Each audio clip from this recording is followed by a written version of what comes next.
যাদের হৃদয়ে আছে আল্লাহর ভয়, তারা কভু পথ ভুলে যায় না। আল্লাহর প্রেম ছাড়া এই দুনিয়ায় কারো কাছে কোনো কিছু চাই না।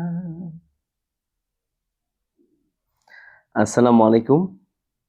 এক নজরে কোরআন, ডক্টর মিজানুর রহমান আজহারি। তো এই যে পবিত্র বইটি, এখানে ডক্টর মিজানুর রহমান আজহারি হুজুর খুব সুন্দর করে গুছিয়ে কোরআনটাকে তুলে ধরেছেন ওনার নিজস্ব ভাষায়। তো আল্লাহ সুবহানাহু তাআলা ওনাকে এই ক্ষমতা দিয়েছেন, ওনাকে এই সাহস দিয়েছেন। আর আমরা শ্রোতা হিসাবে, আমরা পাঠক হিসেবে এটা পড়তে পেরেছি, এটাও আমাদের সৌভাগ্য। ওনার মতো একজন হুজুর পেয়েছি। তো এই কোরআনটাকে খুব সুন্দরভাবে উনি গুছিয়ে তুলে ধরেছেন, যেটা আমরা আসলে যারা বাংলা শিক্ষিত আছি তাদের জন্য অনেক কষ্টসাধ্য ছিল আগে। তো এই বইটা পড়ার পর মানে বিশেষ করে কোরআনটাকে আমরা খুব সুন্দরভাবে রিলেট করতে পারি এবং কখন কি আল্লাহ তাআলা বলেছেন। আল্লাহ তাআলা তো ওনার কথাগুলো তো জিবরাইল আলাইহিস সালামের মাধ্যমে আমাদের হুজুর হযরত মুহাম্মদ সাল্লাল্লাহু আলাইহি সাল্লামকে বলেছেন বা নির্দেশ দিয়েছেন। তো এই কথাগুলো পবিত্র কোরআনে এক নজরে কোরআন ডক্টর মিজানুর রহমান আজহারী খুব সুন্দরভাবে তুলে ধরেছেন। কোন ঘটনার ফলে কোন ঘটনা একটার পর একটা খুব সুন্দরভাবে রিলেট করেছেন, যেটা আসলেই আমরা এই বইটা পড়লে বুঝতে পারি। তো যারা এখনো সংগ্রহ করেন নাই তারা সংগ্রহ করে নিতে পারেন। এটা হচ্ছে সত্যায়ন প্রকাশন। তো আজকে এই পবিত্র কোরআনের একটা গুরুত্বপূর্ণ সূরা, এটা নিয়ে আমি চেষ্টা করব আমি যা পড়েছি আপনাদেরকে বুঝাতে বা শোনাতে। আশা করি আমার সাথেই থাকবেন। তো পবিত্র কোরআনের একটা গুরুত্বপূর্ণ সূরা হচ্ছে সূরা কাসাস। তারতিব বিন নুজুল যদি বলি, নাজিলের ধারাবাহিকতায় তথা কোন সূরার পর নাজিল হয়েছে তা বিবেচনায় এটি কোরআনের ৪৯তম সূরা। এর আগেই সূরা নামল এবং পরে সূরা বানি ইসরাইল নাজিল হয়েছে। আর তারতিব ফিল মুসহাফ যদি বলি, বর্তমান কোরআন মাজিদের বিন্যাস অনুযায়ী এটি ২৮ নং সূরা। এর আগে আছে সূরা নামল ও পরে আছে সূরা আনকাবুত। তো এক নজরে যদি আমি বলি, এটা হচ্ছে এক নজরের কাসাস যদি বলি, এটা হচ্ছে মাক্কি যুগের শেষে নাজিল হয়। এটা আয়াত সংখ্যা হচ্ছে ২৮ আর সূরা নং হচ্ছে ২৮ আর মাক্কি সূরা। আর নামের রহস্য যদি বলি, কাসাস অর্থ বিবরণ, গল্প, ঘটনা। সূরার ২৫ নং আয়াতে উল্লেখ করা হয়েছে মুসা আলাইহিস সালাম মাদইয়ানের পৌঁছে তার সাথে ঘটে যাওয়া প্রত্যেকটা ঘটনা এক এক করে শোয়েব আলাইহিস সালামকে বিস্তারিত জানিয়েছিলেন। সেখান থেকে সূরাটির নামকরণ করা হয়েছে কাসাস। এর আরেকটা নাম আছে সূরা মুসা। মেজর থিম এই সূরা এই কাসাসে মেজর থিম হচ্ছে মুসা আলাইহিস সালাম ও তার শৈশব এক নম্বরে। আর সেকেন্ডলি দ্বিতীয়ত হচ্ছে ধন সম্পদের ক্ষণস্থায়িত্ব। আর তৃতীয়ত যেটা হচ্ছে মেজর থিমের মধ্যে রয়েছে সেটা হচ্ছে রাসূল সাল্লাল্লাহু আলাইহি সাল্লামের প্রতি নির্দেশনা। তো এই সূরার যদি বলি, সূরার শুরু এবং শেষ সম্পর্ক যদি বলি, সূরার শুরুতে আল্লাহ তাআলা ফিরআউনের কর্মকাণ্ডের মাধ্যমে উদ্যত ও বিশৃঙ্খল আচরণের বর্ণনা দিয়েছেন। ফিরআউনকে বিশৃঙ্খলা সৃষ্টিকারীদের একজন বলে অভিহিত করেছেন। আর সূরাটির শেষ দিকে এমন আচরণ থেকে বিরত থাকার শেষ পরিণতি জানিয়েছেন। যারা দুনিয়ার দাম্ভিকতা ও বিশৃঙ্খলার কোনোটাই চায় না, শেষ পরিণতি থাকবে সেসব লোকের অনুকূলে যারা আমার অবাধ্যতা থেকে নিজেদেরকে বাঁচিয়ে রাখে। আর অন্য সূরার সঙ্গে যদি সম্পর্ক বলি, এই সূরার আগের সূরা হলো সূরা নামল। সূরা নামলের শেষ আয়াতের আল্লাহ সুবহানাহু ওয়া তাআলা বলেছেন, অচিরেই তিনি তার নিদর্শনগুলো তোমাদেরকে দেখাবেন, তখন তোমরা সেগুলো চিনতে পারবে। আর এই সূরাটির শুরুতেই আল্লাহ সুবহানাহু ওয়া তাআলা মুসা আলাইহিস সালামকে মুসা আলাইহিস সালামের এই ঘটনা তুলে ধরলেন। আর সেই সাথে তার বিভিন্ন নিদর্শনের কথা উল্লেখ করলেন। তো শানে নুজুল যদি বলি সূরার, খুব গুরুত্বপূর্ণ একটা আলোচনা। এটা আলোচনা আমরা অনেকেই ওয়াজ মাহফিলে শুনে থাকি। তো এই বইয়ে পড়লে আসলে আরো স্পষ্ট হওয়া যাবে। নিজেদের কামনা বাসনা ধরে রাখতে কাফিররা একটা কোনোভাবেই নবীজির দাওয়াত কবুল করা যাবে না, কিছু একটা বলে তাকে থামাতে হবে। তাই কি করতো তারা? তাই সবাই মিলে নবীজিকে বলতে লাগলো, মুসা তো আল্লাহর নবী ছিলেন, তাই তার কত কত মুআজিজা ছিল, তোমার কাছ থেকে তো কোনো মুজিজা দেখলাম না। ভাবখানা এমন যেন নবীজির মুজিজা দেখালেই তারা সুরসুর করে কুফর থেকে বেরিয়ে ঈমান এনে ফেলবে আর দিনরাত আল্লাহর ইবাদতে মশগুল হয়ে যাবে। বরং এই সূরার মাধ্যমে তাদেরকে মনে করিয়ে দেওয়া হচ্ছে, নবী মুসা মুজাজিজা দেখিয়েছেন, সেটা তোমরা জানো। তো কজন তার উপর ঈমান আনলে এতদিনে? সেই মূর্তি পূজাই তো চলছে। মুসার জাতি যেমনি গোয়ার্তমির করেছে, তার বিরোধিতা করেছে, তোমরা তো তোমাদের রাসূলের সাথে সেই একই আচরণ করছো। সেই সাথে আরো কত যুক্তি তুলে ধরছো। তোমাদের নবী হুট করে নবী হয়ে গেলেন, তাতে তোমরা ভারী অবাক হচ্ছ। মুসাকেও তো হঠাৎ করেই নবীয়ত দেওয়া হলো, পরিবারকে এক জায়গায় দাঁড় করিয়ে আগুন আনতে গিয়ে সে নবীয়ত নিয়ে এলো, কই তাতে অবাক হও না? আসলে এগুলো স্রেফ তোমাদের বাহানা। বরং আসল খবরটা হলো, তোমরা তোমাদের ঐশ্বর্য আর নেতৃত্ব হারাবে এই ভয়ে আল্লাহর রাসূলের ডাকে সাড়া দিচ্ছ না। অথচ এগুলো তোমাদেরকে আল্লাহর শাস্তি থেকে বাঁচাতে পারবে না। সূরাটি মূলত আগেকার কয়েকজন নবী ও তাদের অবাধ্য জাতির বিভিন্ন ঘটনা ও পরিণতি তুলে ধরতেই নাজিল করা হয়েছে, যাতে বর্তমানের যে অবাধ্য লোকজনও সতর্ক হয়ে যায়। আর সেগমেন্ট যদি বলি, মুসা আলাইহিস সালাম এর কাহিনী। মুসা আলাইহিস সালামের জন্ম থেকে যৌবন ও নবুয়ত পাওয়া, ফিরআউনের কাছে দাওয়াত নিয়ে যাওয়া, ফিরআউনের অবাধ্যতা ও তার ধ্বংস ও বিস্তারিত ঘটনা জায়গা পেয়েছে এই সূরাতে।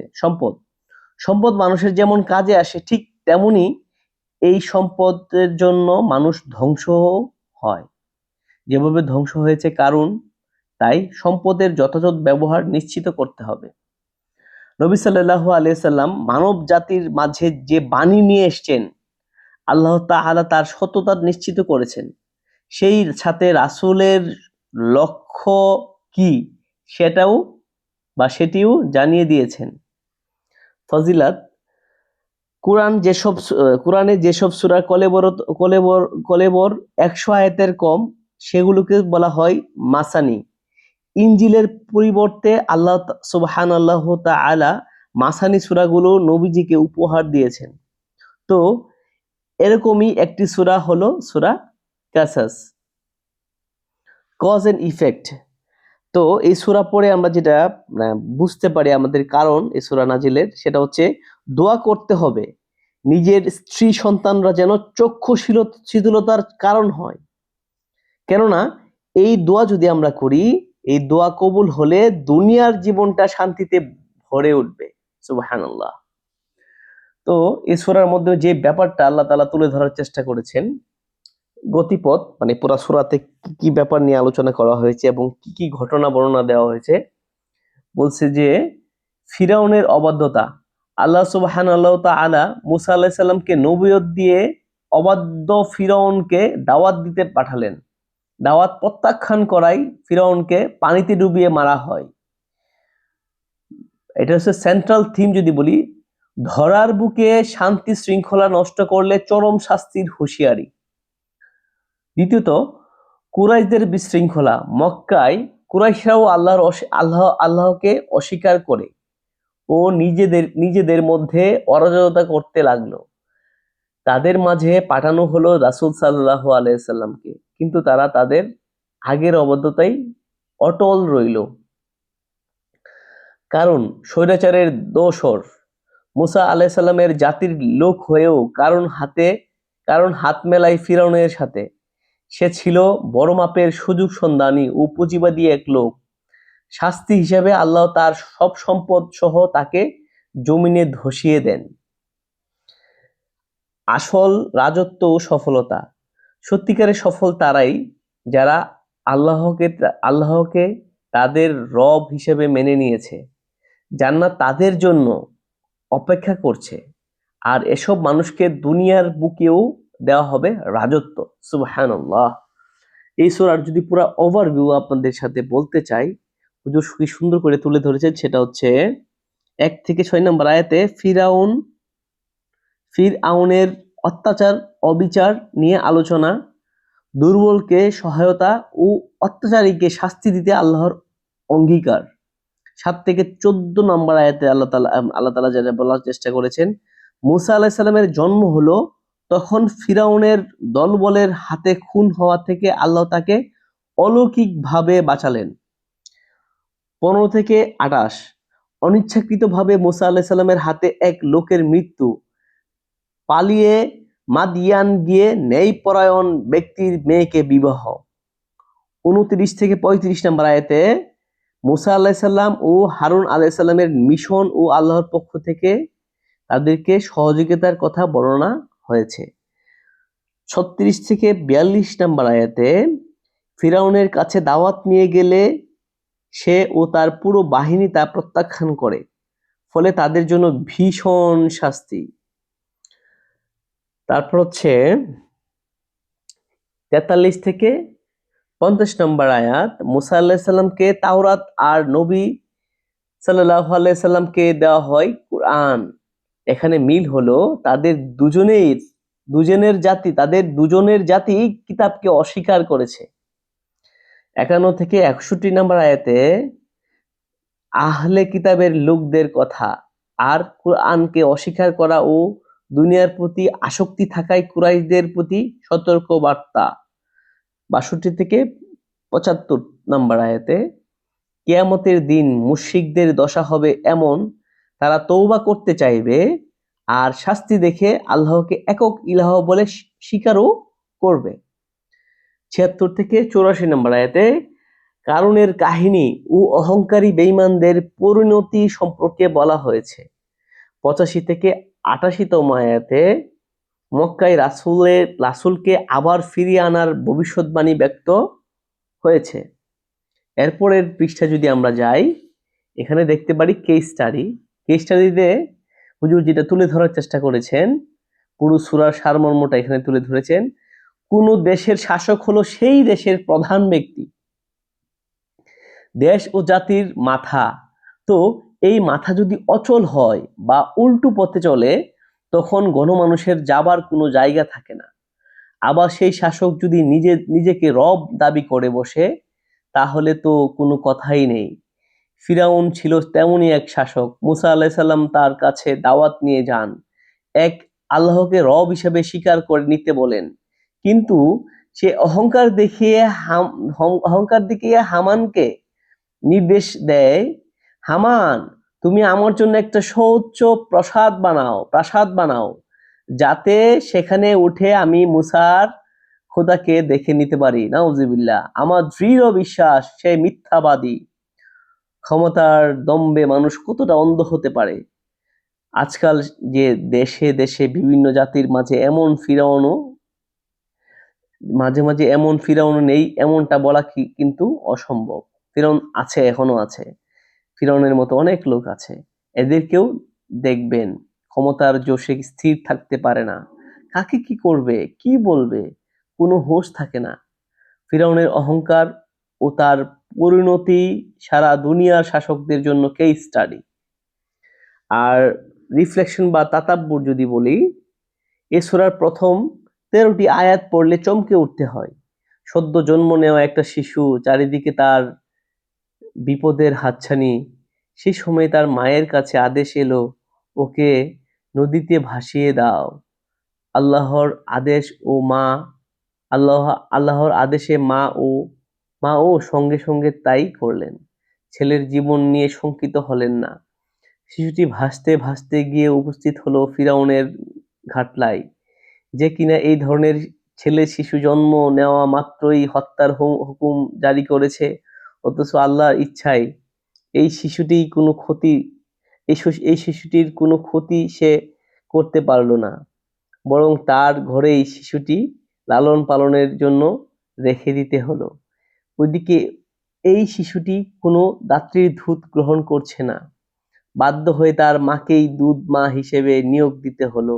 অথচ ফিরআউন জানতেই পারল না কোথা কোথা দিয়ে কি হতে যাচ্ছে, কি হতে চলছে। এই শিশুটি কে ছিল নিশ্চয়ই ধরতে পেরেছেন। হ্যাঁ, মুসা আলাইহিস সালাম। ভেবে দেখুন কতটা নিখুঁত পরিকল্পনা আমার রবের। কতগুলো ধাপ পার হয়ে মুসা আলাইহিস সালামকে নবী হিসেবে গড়ে উঠতে হয়েছে। আর সেই ধাপগুলো আল্লাহ তার জন্য কতটা সহজ করে দিলেন। তাই জীবনের যে কোনো কঠিন সময়ে আল্লাহর উপর ভরসা রাখতে হবে। মুসা আলাইহিস সালামের এই ঘটনাটি হৃদয়ে ধারণ করতে হবে। এতে করে জীবনের প্রতি কখনো হতাশা কাজ করবে না। আজকাল তো হতাশা আমাদের পিছু ছাড়তেই চায় না বা পিছু ছাড়ে না কিছুতেই। কিন্তু আপনি যদি একটিবার আল্লাহর উপর পুরোপুরিভাবে তাওয়াক্কুল করতে পারেন, তাহলেই তাহলে তিনি আপনাকে পথ দেখাবেন। তা যতটা আঁধারেই ছেয়ে থাকুক সেই পথ। তাক আল্লাহ সুবহানাল্লাহু তাআলা আমাদেরকে সূরা কাসাসের উপর আমল করার তৌফিক দান করুক। তো এতক্ষণ যারা দেখলেন বা শুনলেন সকলকে অসংখ্য ধন্যবাদ। ভালো থাকবেন, সুস্থ থাকবেন, হেফাজতে থাকবেন। আসসালামু আলাইকুম।